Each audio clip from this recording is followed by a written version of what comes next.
প্রিয় বন্ধুরা, good morning. কেমন আছো সবাই? আশা করছি কাছে বা দূরে যে যেখানেই আছো সবাই খুব ভালো আছো। আমরাও না বেশ ভালো আছি।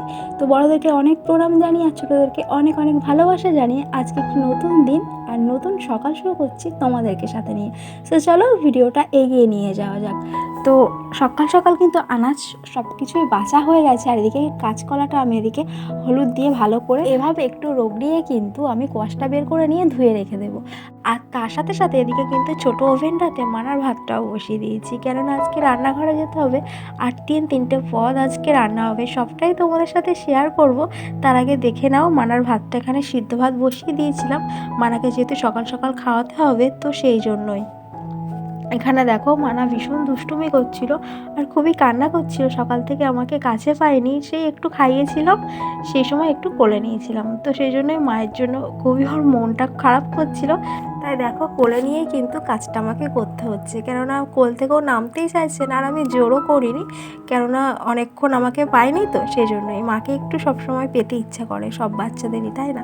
আমরা বড় হয়ে গেছি, এখনও কিন্তু ইচ্ছে করে যে সবসময় যেন মায়ের কোলে কাছে মানে পাশাপাশি থাকি, তাই না? সেটা তো আর সম্ভব নয়, কেননা সময়ের সাথে সাথে সব কিছুই চেঞ্জ হয়ে যায়। মেয়েদেরকে শ্বশুরবাড়ি চলে আসতে হয়, তো সেই আদরটা কিন্তু মায়ের কাছে সবসময় পাওয়া যায় না।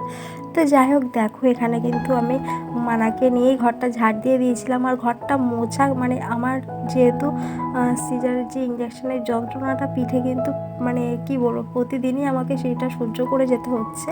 আর মানাকে তো কোলে নিয়ে খাওয়াতে হয়, সেই জন্য পেনটা আরও বেশি আমি বুঝতে পারি। তো তারপর কিন্তু গ্যাসে মানার জন্য তরকারিটাও করে নিয়েছিলাম, কেননা উনুনে গেলে যেহেতু 3 রকম রান্না হবে আর অনেকটাই লেট হয়ে যাবে মানার খেতে, তো সেই জন্যই কিন্তু মানার ভাত আর তরকারিটা আগে আমি করে রেখেছিলাম। অনেক সকাল সকালই করতে হয়েছিল, কেননা রান্নাঘরেও যেতে হবে খুবই তাড়াতাড়ি, 9:30টার মধ্যে।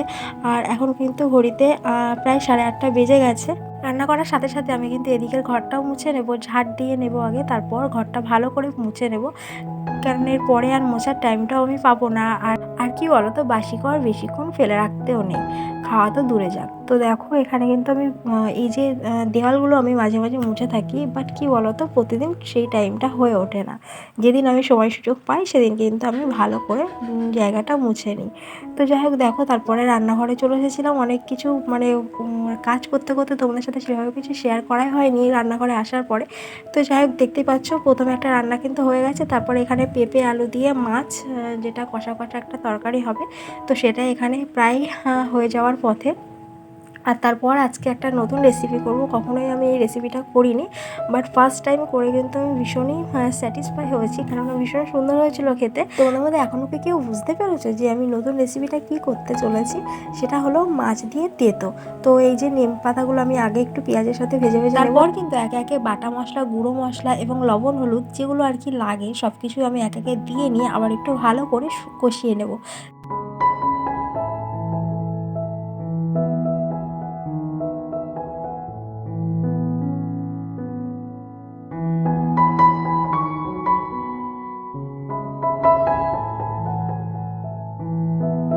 তারপর কিন্তু মাছটা আমি দিয়ে দেবো। মাছটা আগে আমি ভালো করে কাটা বেছে রেখেছিলাম, মানে যতটা সম্ভব আর কি। আর এটা ছিল বড় একটা শোল মাছ, তো বেশ টেস্টিও হয়েছিল খেতে। আর মাছটা দেওয়ার পর কিন্তু আমি ভালো করে মাছটাকে ভেঙে ভেঙে নেবো এবং মশলার সাথে ভালো করে কষিয়ে নেব। তো প্রথম আমি কিন্তু নিম পাতা খেতে একেবারেই পছন্দ করতাম না, বাট কি বলতো, একটা টাইমের পর না নিম পাতা খেতে বেশ ভালো লাগতো। মানে এত সুন্দর করে মা রান্না করে ভেজে দিত, বেশ অনেকটা ভাতই মানে শুধু নিম পাতা দিয়েই খেয়ে ফেলতাম। তো যাই হোক, সেই হিসাবেই কিন্তু অনেকদিন পর নিম পাতাটা আমি মানে রান্না করে খেলাম আর কি। তো যাই হোক, এখানে দেখতেই পাচ্ছ আমি বাটিতে তুলে নিচ্ছি নিম পাতাটা। অনেকটাই বেশ ভাজা ভাজা করে মশলা দিয়ে করেছিলাম, বেশ সুন্দর হয়েছিল খেতে।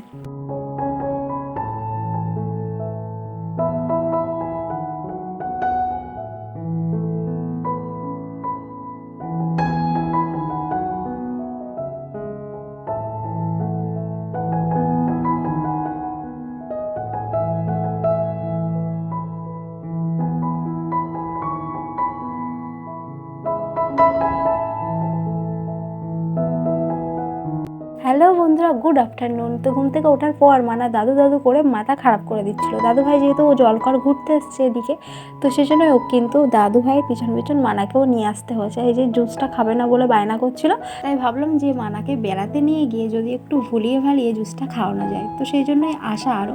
আর কি বলো তো, বিকালের টাইমটাতে না বাড়িতে একদমই ভালো লাগে না। তো মানাকে নিয়েই কেটে যায় সময়টা, ওকে খাওয়াতে, ওকে মানে কি বলবো, ও খেলা করে সেদিকে, ওর খেয়াল রাখতে। তো যাই হোক, আজকে একটু মাঠের দিকে এলাম। আগে বেশ আসতাম মাঝে মাঝে, বাট এখন আর আসাই হয় না সেভাবে, মানে নিজে আর চলতে ইচ্ছা করে না, সত্যি কথাই। দিকটা বেশ মানে কি বলবো, সবুজে সবুজে ঘেরা, আর মাঝখানে জলকর, দেখতে বেশ সুন্দর লাগে। আর এই যে সামনে জলকরটা দেখতে পাচ্ছ, এটা কিন্তু আমাদেরই। আর ওইদিকে আরও আছে, সেটা মানে মানার দাদুভাই আর কি, আমার শ্বশুরমশাই মানে প্রতিদিনই দেখতে যান আর কি। মানে ঘেরির অনেক রকম প্রবলেম হয়, তো সেগুলোই পর্যবেক্ষণ করতে যান।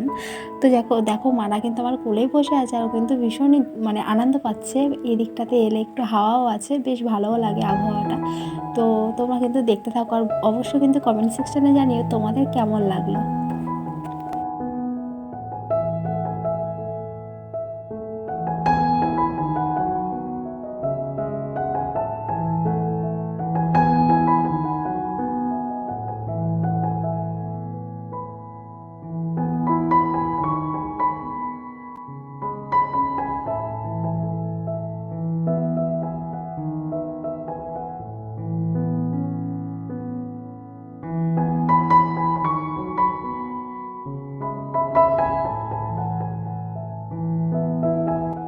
আমরা এখন ঠিক বাড়ির অপোজিটে বসে আছি, মানে জলকরের এপার ওপার ওপারে দেখতেই পাচ্ছ আমাদের বাড়িটা একটু একটু দেখা যাচ্ছে গাছপালার মধ্যে। প্রিয় বন্ধুরা, আমার ব্লগটি এখনও পর্যন্ত স্কিপ না করে যারা দেখে গেছো, যারা সাথে আছো, তাদেরকে অনেক অনেক ধন্যবাদ, অনেক ভালোবাসা আমার তরফ থেকে। তো আমার চ্যানেল যদি নতুন হয়ে থাকো, তাহলে একটা ছোট্ট সাবস্ক্রাইব করে দিও, আর আমার ছোট্ট পরিবারের সদস্য হয়ে যাও। তো চলো আজকের ব্লগটা এখানে এন্ড করছি, দেখা হচ্ছে নতুন কোনো ব্লগে। সাথে থেকো, পাশে থেকো, দেখতে থেকো সোনাই পূজার ক্রিয়েশন। আর অনেক অনেক সুস্থ থেকো, ভালো থেকো। তো চলো বন্ধুরা, আজকের মতো সবাইকে টাটা।